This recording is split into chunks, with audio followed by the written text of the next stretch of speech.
Today we're in the stunning Wardlaw cemetery, but I wonder, historically, who was the most devious man in Scotland? Let's find out. Welcome to Exploring Scotland's History.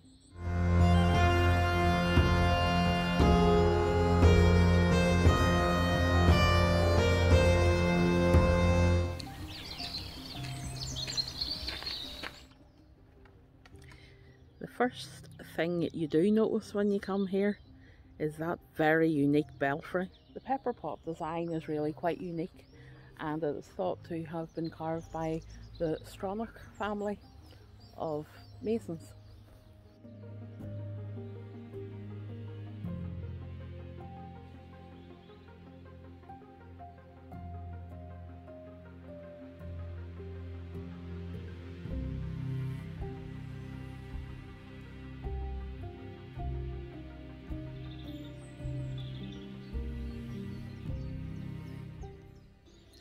As you can see, we're in Fraser territory, and boy have we a tale to tell you.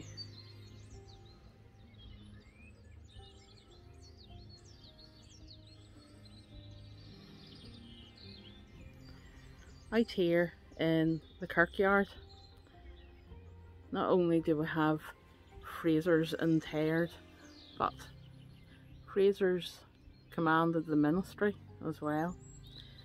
At one stage, 3 generations of the one family were ministers here for 110 years.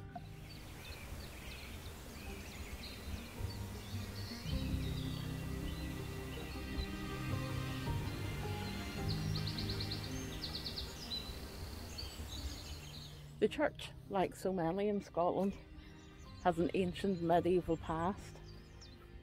In fact, one of the windows was installed around 1350 by a 𝔤𝔞𝔲𝔰𝔬𝔩𝔢𝔲 on the death of her husband, 𝔐𝔞𝔲𝔲𝔬𝔢, Lord Lovat. But today we will be focusing on the 11th Lord Lovat and the deceit and the treachery that went wherever he seemed to go.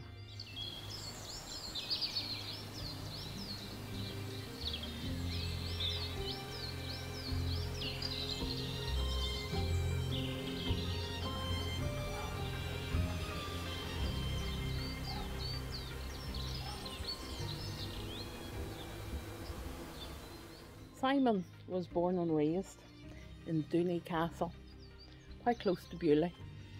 Unfortunately, that's a castle we can't visit. It was razed to the ground by the Duke of Cumberland after 𝔐𝔞𝔲𝔞𝔯𝔞, and a stately home has been built in its place. From the get-go, Simon was a selfish individual and really out for his own ambitions. He became the 11th Lord Lovat by force marrying Amelia, who was the widowed Lady Lovat. Her husband, deceased, was the 10th Lord Lovat and was actually a distant relative of Simon himself.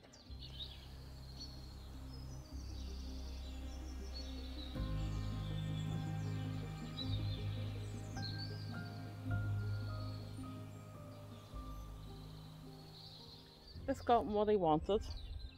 He got his title and he got his estates. Unfortunately, Amelia's family just weren't as impressed, including the Duke of Attribution, quite a powerful man about these parts. He was forced to flee, our Simon.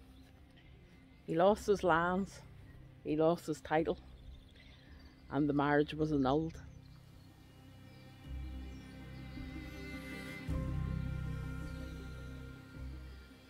He fled to France and joined the Jacobite court in exile. In 1703, he arrived back in Scotland to speak to the Jacobite clan chiefs about a possible uprising again. All told, there wasn't that much of a taste for it. I suppose the 1689 loss was still burning with some of the Jacobites, and they really weren't keen. Our Simon's ambition really came to the fore then. Before leaving to go back to France, he decided to test the waters on the Hanoverian side by speaking to Queen Anne's government about the rising and trying to land the Duke of Atholl wrongly in it as the perpetrator of such a rebellion. Unfortunately, his news of deception reached France shortly before he did. So as soon as he landed, he was put into jail. What a surprise. He escaped his French captors in 1714 and arrived back in Scotland. Of course, 1715 wasn't too far away, and yet another rising. Simon decided he would keep his options open, and he wrote to both sides to see who would put him in better favour. It worked where the Hanoverians were concerned, because he was given a pardon for his previous crimes and given some of the estates that had been forfeited through the rising. In fact, in 1733 he fought a court battle and managed to win and get his status as 11th Lord Lovat back.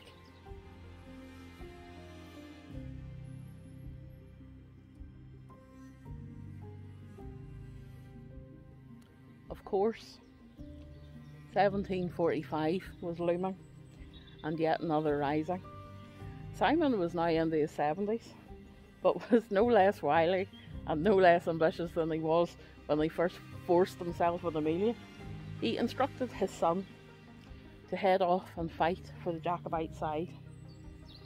And then he wrote to the Hanoverians and said that he didn't agree with what his son was doing, and he had done it off his own bat. The government didn't fall for it this time. After Culloden, Mr. Fraser and so many others had to flee for their lives. He was found hiding inside a tree on an island on ┬𝔤𝔬𝔯𝔬𝔬. He was captured and transported to London for trial. He was found guilty. On the 9th of April 1747, he was the last person to be beheaded in Britain.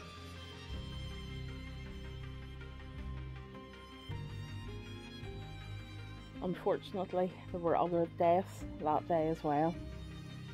Several of the crowd that were up on scaffold stands to watch the beheading, as you did in those days, no YouTube, they fell to their deaths, which Simon apparently found really quite amusing. And it is said that is where the phrase is coined, laughing your head off.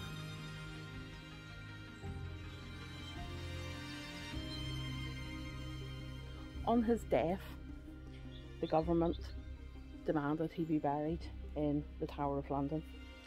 Members of Clan Fraser do claim that he was smuggled out of London, headless, back here to Wardlaw and put in the crypt.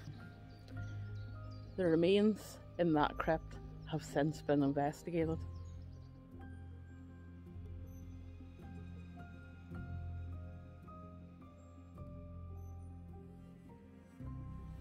Our last visit here coincided with forensic examinations of the remains by Dame Professor Sue Black. It would appear that after Fraser DNA was matched and the bones studied, the body is not Simon's at all. It belonged to a woman. They discovered she had a diet that consisted quite often of meat and fish. That would suggest that she was quite an affluent lady living in London at the time. So, is Simon actually buried in the Tower of London? Or did his ambition and wiliness outfox folk in death as well as life? He is known as the Old Fox. And I think where the most devious list is concerned, he's right up there. If you enjoyed the video, please like, subscribe and leave a comment. It really helps the channel grow. I would like to thank everyone who donates and supports the channel through the Ko-fi page. The links to social media and Ko-fi are below. Until next time, thank you for watching.